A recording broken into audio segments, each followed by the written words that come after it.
Welcome to Canada's most irreverent talk show. This is the Andrew Lawton Show, brought to you by True North. Coming up, Chrystia Freeland's mask theater, Justin Trudeau's fake quarantine hotel, and the Liberals' shutdown debate to ram through Bill C-10. The Andrew Lawton Show starts right now.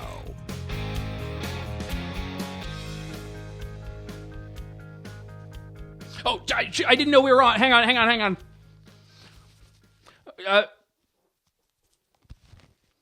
Hi. Welcome to the Andrew Lawton Show, Canada's most irreverent talk show here on True North. I'm so sorry, you caught me off guard. I was all masked and ready to go. I always wear a mask. You're never going to catch me without one. I just, don't worry about that. Wait, I'm starting to sound like Chrystia Freeland, aren't I? Oh, yes, forgive this little bit of fun at Chrystia Freeland's expense.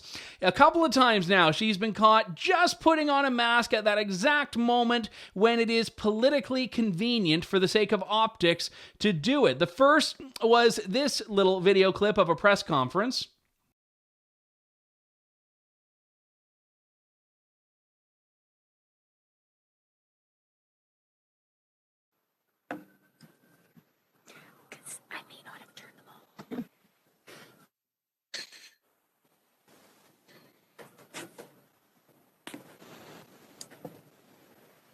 All right, welcome to today's press conference. Bienvenue à la conférence de presse d'aujourd'hui. We will now hear from the Deputy Prime Minister. Okay, thank you very much. Oh, what do you know? Put it on at the last second just to take it right off in a performative act of mask virtue signaling. And then a couple of days later, she's posing for this big group photo outside the G7 finance ministers meeting. And oh, what do you know? She's the only one masked. Everyone else is unmasked. But then you look at some of the other pictures that weren't used, that were circulating on Twitter, and you see moments before the picture is taken, she is scrambling to put on her mask just to make it look like she's always wearing it. Well, if that isn't just performative, theatrical nonsense, I don't know what is. Now, at first I find it ridiculous to pretend to be wearing it only to take it off, to make it look like you were wearing it the whole time. It's absolutely absurd. But even then, at this point in the pandemic, when you are in England, a country in which most people are fully vaccinated, you yourself have been partially vaccinated, to be the only world leader and dignitary wearing a mask outside, well socially distanced, is kind of a decent reflection of where Canada is right now. She's not fully vaccinated. She is, like most Canadians, still forced to wear a mask when she goes out, and she will have to, if she follows the rules, and we'll talk about this a little bit more, hotel quarantine when she gets back and then do a 14-day quarantine.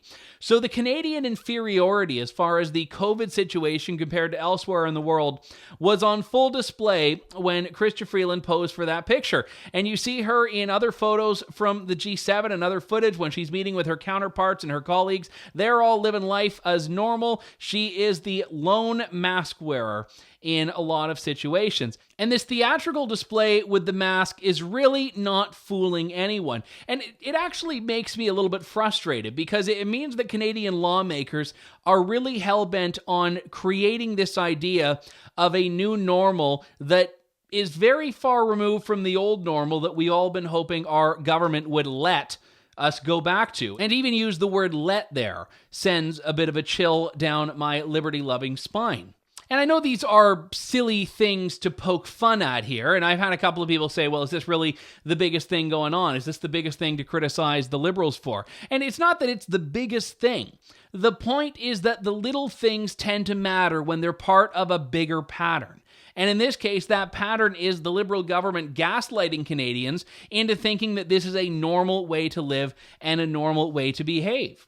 Chrystia Freeland is not the only person over in the UK right now. Justin Trudeau will be joining later this week. Mark Garner was there a couple of weeks ago. This is one of the biggest multilateral events to take place in person this year, and the first, in fact, that Canada has participated in quite a while, as I understand it. And the government has been extolling the virtues of in-person multilateral diplomacy. And by the way, I agree with it. Certain things you cannot replicate on a Zoom screen, especially in a diplomatic context. But the problem is that Canadians like you and like me are still being told any travel we want to do isn't all that important. We shouldn't be leaving the country, but they can. And politicians are, by the way, exempt from quarantine. They're exempt from hotel quarantine, but Justin Trudeau is choosing to do a hotel quarantine just to prove the point that this is the way we should all be doing things. Except there's a problem.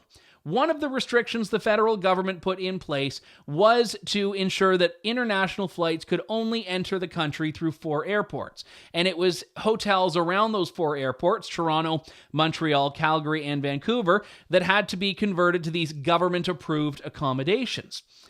Well, there aren't any in Ottawa, which is where Justin Trudeau's plane is going to be flying into. So just to prove that Trudeau is willing to play by the rules, they're taking over an Ottawa hotel and turning it into a government quarantine facility that Justin Trudeau and his handlers and other staff and even some media will have to stay at. But it's theatrical. It's fake. It's not a real quarantine hotel. It's just being done to appease the peasants, which is so central to the government's insistence that this is all how a normal functioning society is supposed to work.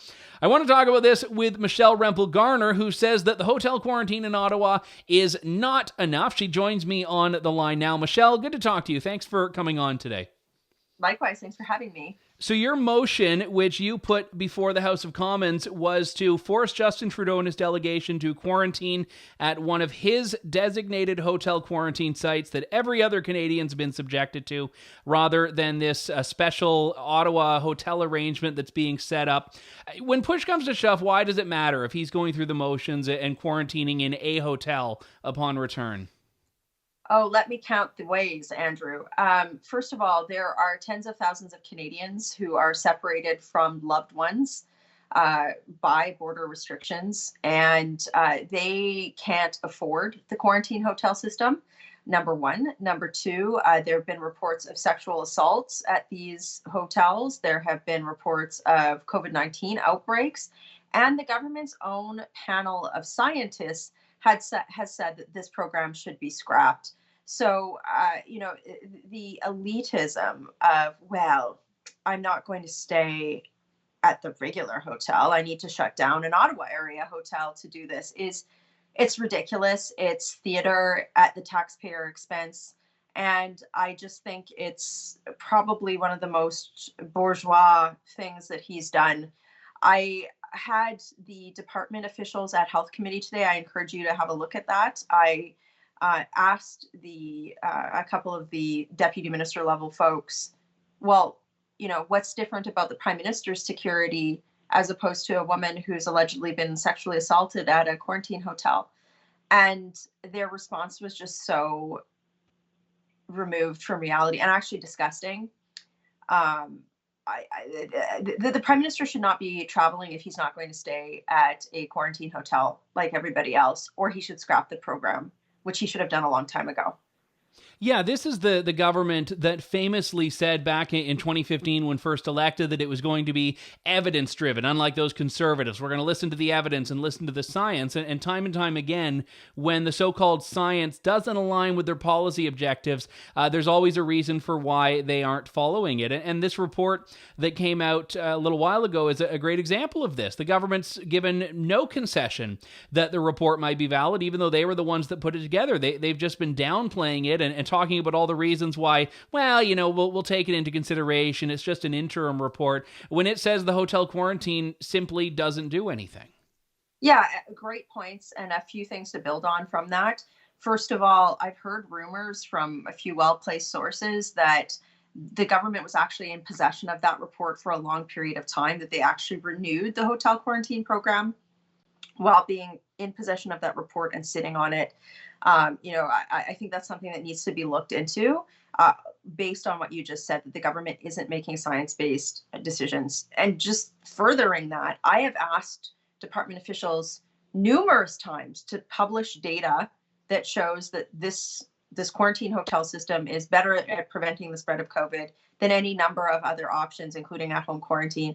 They can never provide that. Bluntly put, Trudeau failed to close the border when it counted in early 2020. And the hotel quarantine program was just put in place, I believe, to discourage middle-class Canadians from traveling, to make it cost ineffective, because it's sure not stopping NHL players and rich people from getting special exemptions. It's sure not stopping Justin Trudeau from traveling abroad. And that entitlement, that elitism, that stratification of social class under the guise of public health orders is disgusting. And I hope that Canadians of all political stripe hold him to account for it. You are right about the elitism, not just in hotel quarantine, but in general with a lot of the travel restrictions, because we've seen that people who have money can get around it. You know, they can fly with a private jet into an airport that's not one of those main four. They can pay for the hotel quarantine if they need to. They can do these bizarre arrangements like driving to a border and taking a helicopter over that we heard of happening in Ontario and Quebec. And politicians in the same boat. They're telling Canadians that their travel is not essential no matter why they want to do it or how important it is. But when they're doing something abroad, whether it's a G7 summit or something else, it's essential. And there is a double standard there. And admittedly, I'm not one who's saying don't travel. I'm saying that if they're telling people not to travel, they should be playing by the same rules. How is an NHL player traveling into Canada more essential than I had a constituent in tears call me about how his cross-border relationship is in very difficult times, has family members that are sick. How is that travel more essential? Like, it's just complete, I was going to use an expletive. It's just so bad. The program needs to end. And at this point in time, the federal government should be putting forward benchmarks for safe reopening and lifting of federal restrictions as it pertains to the border. They can do that while at the same time doing something that they've also completely failed on, which is putting in place a system to detect pathogens that are might have a significant impact on Canada, like COVID variants of concern. Why did the COVID, the Delta variant, that's what they're calling it, I believe, in India, was detected in October. And then they only banned flights from there, about a month ago? How does that happen? So it's just nonsensical. I also actually condemn some of the senior level officials that are giving the government advice on this. They're so disconnected from reality, but the buck stops with these ministers and the Prime Minister, who are living by one different set of rules for themselves than everybody else. And I hope that people realize that this is an entitled elitist system from an out of touch government and from a Prime Minister who thinks it's more important to go to travel abroad when no one else can, rather than fix the system first. He should have done that. He's making people pay tax dollars so he can stay in a bougie hotel in Ottawa for optics. If he's so committed to the hotel quarantine system, maybe he should stay in one of those rooms that don't have a lock that other women have had to be subjected to. If his security is so important, maybe he could just fix the system for everybody.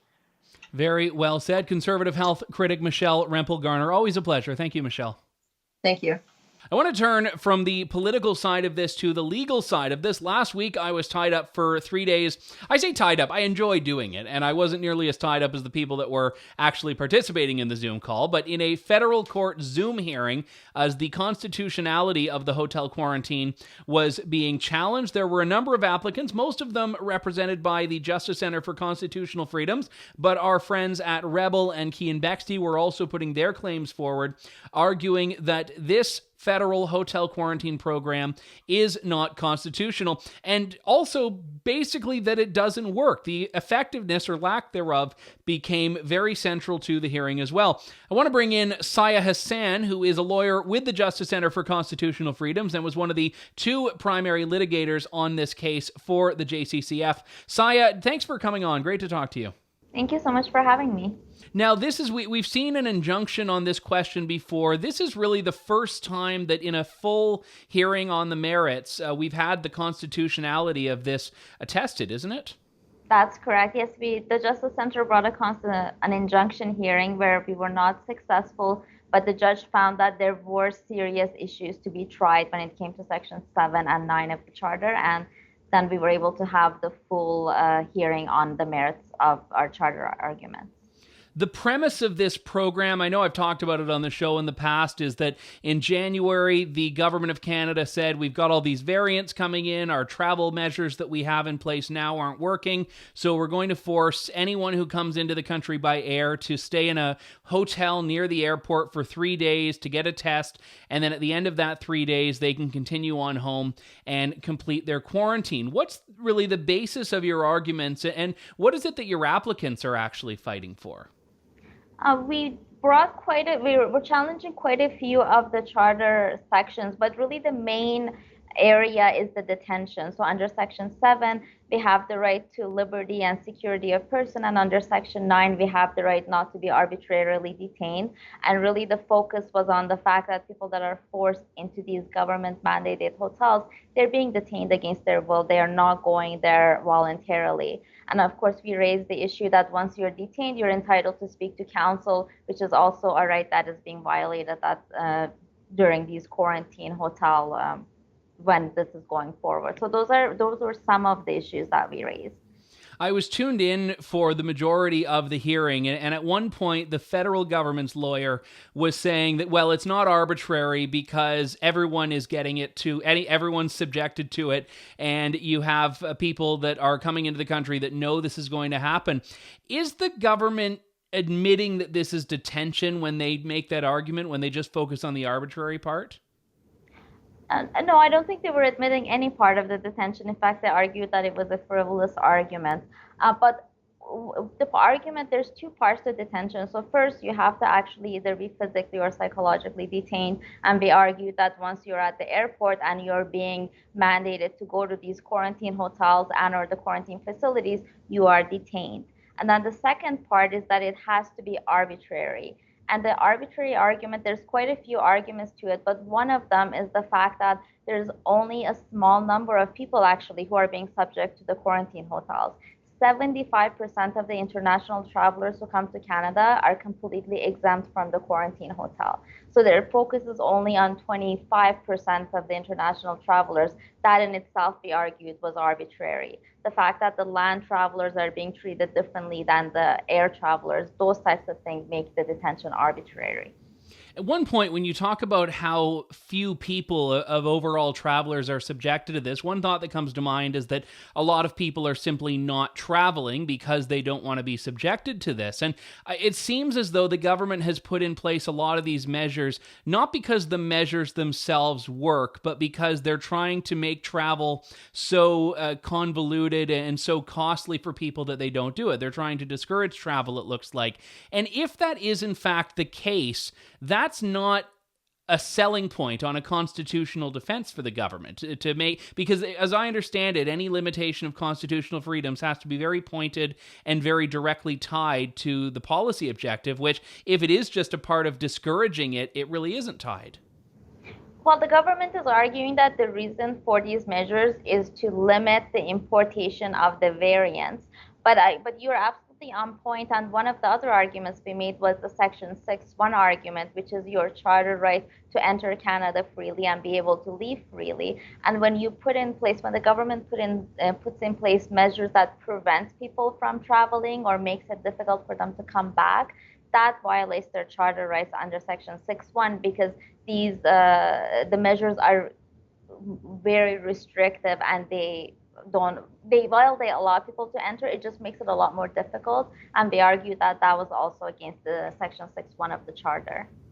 Anyone who's ever followed any of these constitutional arguments in Canada, in any case, knows that we, of course, have Section 1 of the Charter, which subjects all of the subsequent charter rights to so-called reasonable limits. And in a lot of contexts, this means, I would fear, that if the government can say the program's working, a court could find that the limitation of freedoms would be limited. Is that where you feel this case is headed, where the court may concede, yes, rights are being violated, but the limitation is justified because of X, Y, Z when you're talking about the variants or importation risk and so on?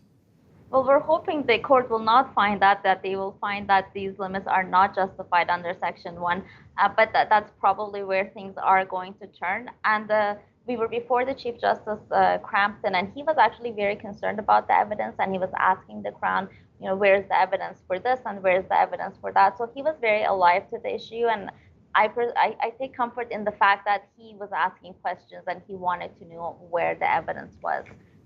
So I thought that was a good sign. Yeah, and one point that I found very interesting, and the government lawyers did not really seem to have an answer for it, was, and just for people that haven't come into the country under this, you might not know this, but you go to the hotel quarantine, you get a COVID test. At the end of your 3 days, if your test is positive, more often than not, you still continue home exactly as you would have if your test came back negative, and you still go into 14-day quarantine exactly as if your test was negative. And in doing so, the government has really made it so there's not a substantive difference, which makes me question, and I would hope makes anyone question, okay, well, what's the point of this all? And the judge had asked, I know, at a couple of points for more information about that, and the government didn't really seem to have the data on how many people have actually not been permitted to go right home, even with a positive test result. And at one point, it seemed like the lawyer for the government of Canada had said, well, if you're positive, your mindset will be different when you're in quarantine, which again doesn't seem like the most selling argument for them. Definitely, and that was, I think we argued a lot of points, but one of them was, yes, the government is arguing that if you know that you're positive, then you will have a different mindset. Well, the argument was, where's the evidence for this? It certainly wasn't in any of the affidavits. It was something that one of the affiants stated in her cross-examinations, and so that was something that we challenged. And certainly it doesn't appear that they are collecting data with respect to how many people who test positive get to go home versus who is being directed to the quarantine facilities. Now, I know that this was, again, a 3-day long hearing. There were thousands and thousands of pages of evidence. It's entirely possible that the program could end, if the government ends the program, before a decision comes from the court. But if that happens, is it still important in your eyes that this be found unconstitutional? Absolutely. I think it's very important because this is the first time in post-charter history where the government is forcing people into quarantine, essentially detaining people en masse. And if this is found to be constitutional, I think it's going to set a very dangerous precedent, because moving forward, the government can continue to do so. Versus if the courts put a stop to it now, they will not be able to use that later on in other emergency contexts.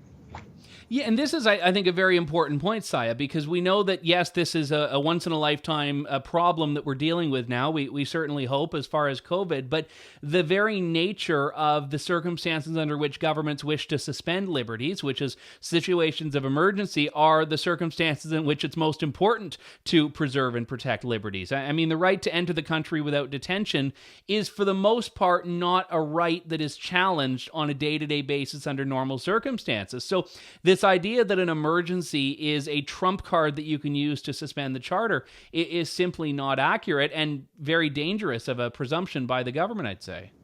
Absolutely, and that's what we told the Chief Justice, that it's exactly during these times, the emergencies, when charter rights are being violated. So it's very important for the courts to be vigilant and to be the gatekeepers and ensure that the government isn't violating our charts arbitrarily. So I know predictions are very difficult. You put your best foot forward, you make the arguments, you submit the evidence, the Chief Justice has to rule. What do you think this case will really come down to in the court's decision? What do you think will be, I guess, the factor that sways the decision one way or the other?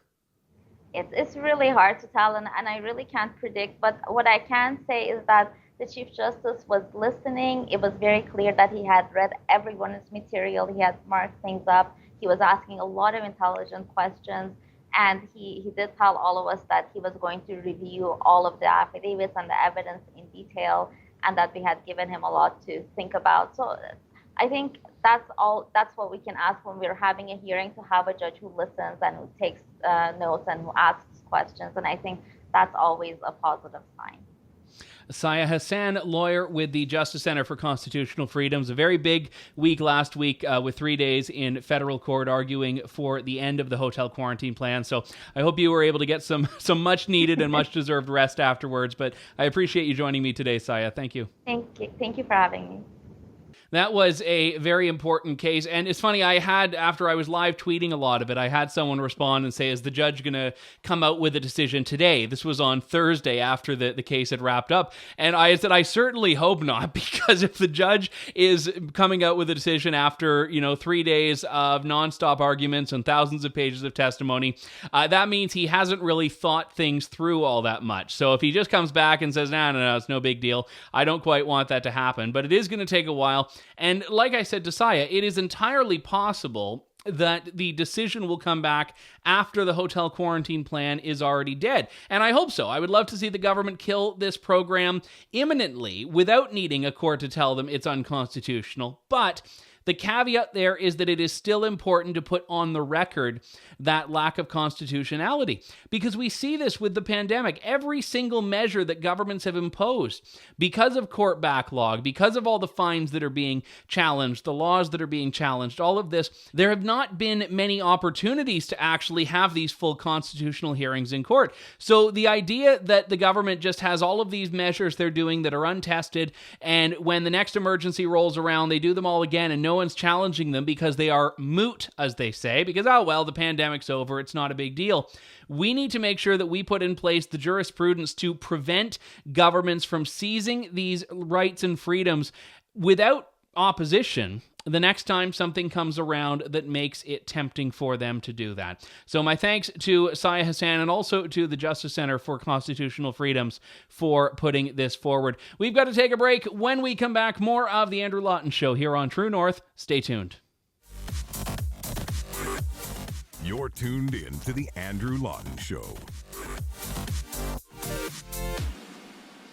Welcome back to The Andrew Lawton Show here on True North. We have talked extensively about Bill C-10. This is the Liberal government's bill that will expand vastly the regulatory purview of the government, of the CRTC, to include online content, everything from Netflix and whatever the other Netflix alternatives are, Disney Plus, to what you post on Twitter and Instagram and TikTok and any of these other myriad platforms, which, as much as I try, I can't necessarily keep up with. The major problem with this is that the government has been behaving to pass Bill C-10 in a way that demonstrates exactly why government cannot be trusted to regulate the internet and what you post on it. For starters, we've had Stephen Guilbeault, the Heritage Minister, call anyone who is criticizing this bill a conspiracy theorist and an extremist and accuse the Conservatives of fake news.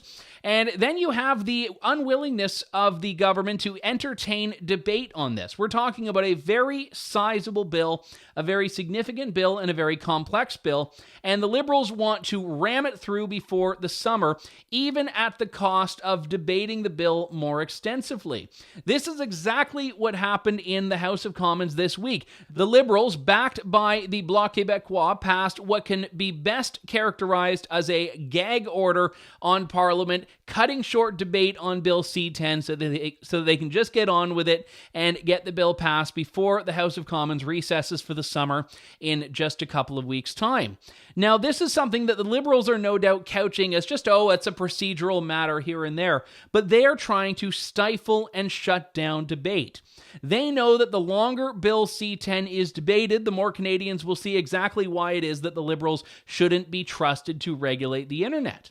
So here's my point. Why should Canadians be expected to endorse government regulation of the internet and internet content when that same government doesn't even want a debate on the bill? What else are they going to shut down? This is I'm not saying Stephen Guilbeault is personally going to be sitting over the big control panel saying, that Andrew Lawton guy, I don't like that tweet, so maybe we'll zap that tweet of his. But the problem is the government has a tendency to redefine things in ways that are only suitable to them. So when it comes down to deciding who gets an exemption for being a media organization and who doesn't, I do believe the government is going to make a judgment call that is going to exclude independent media outlets like True North. When social media companies have to develop their own policies on what can be posted, I know that those policies are going to be heavily shaped by a Liberal government whose approach is not generally conducive to free speech. And so many of the intricacies of this, the Liberals have said, that's all going to be in the regulations. That's just going to come from the CRTC. We've just got to pass the bill. Remember when Nancy Pelosi had made that comment about, I think it was a budget or a stimulus? She said you have to pass the bill to find out what's in it. Well, that's Stephen Guilbeault's approach to Bill C-10. You've got to pass the bill to find out what the regulations are going to be. So this is why conservatives, and to be fair, the NDP as well, why conservatives and the NDP are so insistent on debating this and on discussing this, because the Liberals are leaving a lot off the books. They're leaving a lot out of the text of the bill, and that is going to be, as that saying goes, the devil that lives in the details. So how dare you claim on one hand that you stand up for free speech and that anyone who says you don't stand up for free speech is a lying extremist conspiracy theorist on one hand, while on the other hand, literally shutting down the debate around that very bill that you say is not going to be an affront to free speech. You can't make this stuff up. And if you could, the Liberals would call it fake news anyway. But here's the problem. The Liberals are now going to get this passed. There is a hope that people have to hold out on, that the Senate will either drag its heels on it, as senators are wont to do, or perhaps that the Liberals will not actually get it through the Senate. Perhaps even senators might have some issues with it, being the sober-minded second thinkers that they often tell us are so critical in the parliamentary process. But regardless, the Liberals are more interested in ramming this through than they are in putting together a bill that makes sense and achieves what they say are their policy objectives, which, again, they're couching it in all great terms. Oh, we just want to protect Canadian content and make the big players pay, like the Netflixes and the Facebooks. But it isn't those folks who are the most disproportionately targeted. It's every Canadian that has been led to believe the internet is as close to an open platform and an open forum as one can find. And the Liberals are threatening that not by big tech companies, but by their own hand, and forcing big tech companies to be the enforcers of it. And that they are shutting down debate on this once again proves why they are in no position to be calling the shots on what can be posted online, which is precisely the regulatory regime they are setting up. And just before I take a break, I have to just draw attention to this story. So I don't know if you've been following it, but in Nigeria, they are having a bit of a back and forth with Twitter, where Twitter banned the Nigerian president from Twitter, and then Nigeria just banned Twitter from Nigeria. And this has, again, been a conflict that has revealed Twitter's inconsistency, because they stand up and start talking about the importance of free speech and open dialogue and all of that, even though they're the ones sitting at the censorship switch. And then this happened. The Canadian government's diplomatic mission to Nigeria, alongside those of the European Union, Ireland, Norway, the UK, and the US, conveyed their, quote, disappointment, unquote, with Nigeria's announcement suspending Twitter and proposing registration requirements for other social media. We strongly support the fundamental human right of free expression and access to information as a pillar of democracy as around the world, and these rights apply online as well as offline. Banning systems of expression is not the answer. So just go back. We convey our disappointment over proposing registration requirements for other social media. They are literally pushing forward a bill that does exactly that. And they had the audacity, the Canadian government, to join this statement saying that they condemn a government effort in Nigeria to regulate social media platforms. I have to assume Canada didn't write this, that the EU, Norway, UK, US did it, and they sent it to Canada not knowing about Bill C-10. And Canada's just like, okay, let's just sign this and send it back and hope they don't look too much. They've literally signed a letter condemning exactly what they are doing. So perhaps Canada and Nigeria can team up to do the retaliatory statement to Twitter on this. In any case, we've got to take a quick break. We will come back to close things out in just a couple of moments here on The Andrew Lawton Show. Stay with me. You're tuned in to The Andrew Lawton Show. Welcome back to The Andrew Lawton Show. I want to close things out today on a somewhat more reflective note. I spoke in the previous episode of this program about John A. Macdonald and the cancel culture mob's attempts to erase him from history or rebrand him as a villain rather than a hero of Canada. And we talked about this in the context of John A. Macdonald being defended by Alberta Premier Jason Kenney at a time when there are very few people willing to stick their neck out and defend John A. Macdonald, which is in and of itself a dangerous product of our time. And I'm insistent, when I've talked about this with people, on the point that average, ordinary people either don't care about this or certainly don't agree with the cancel mob. The number of people, if you were to poll average citizens who have a negative view of John A. Macdonald, is probably quite minimal, but those holding this minority view tend to dominate a majority in academia and in media, and increasingly it looks like in the political class. Well, yesterday another statue came down, that of Egerton Ryerson outside Ryerson University. There was a time when this would have been a lead story on this show, that a statue of a historic figure came down. It's not anymore, and when I saw the tweets of this statue on the ground, my first response was, I thought it was already down. And that was basically it. I know it had been defaced a few days earlier. I knew it had been the subject of ongoing protest and condemnation locally. In my view, it was only a matter of time before this statue was on the ground. A couple of hours later, it was decapitated, and I have no doubt that activists will move on to the next statue now. As I've said time and time again, this group is not interested in building anything. They are only interested in destroying physical reminders of a past era, and also destroying memories of a past era, and by extension, the lessons we are to take from these periods in history. It won't be long before Ryerson is facing a serious push to change the name of the school. This will continue. More statues will come down. More historic figures' names will be stripped from schools and parks and any edifices whatsoever. And people that say it doesn't matter, people who say it's not a big deal and it's not worth fighting for, will find eventually they have nothing left to defend. And that's the reason I want to tell people to pay attention. A lot of these things that seem fringe become increasingly mainstreamed. And I'll tell you a story about this. Back in 2010, I was involved in a national speaking tour by Ann Coulter.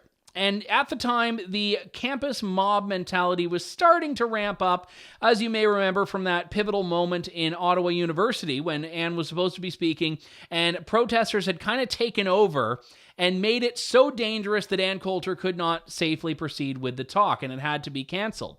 But two other talks went on without a hitch. The University of Western Ontario had one heckler for one moment who got up, said his piece, and sat down. And then the University of Calgary, where she spoke, and they had said, hey, it looks like there's a lot of interest in this. Do you want a bigger room?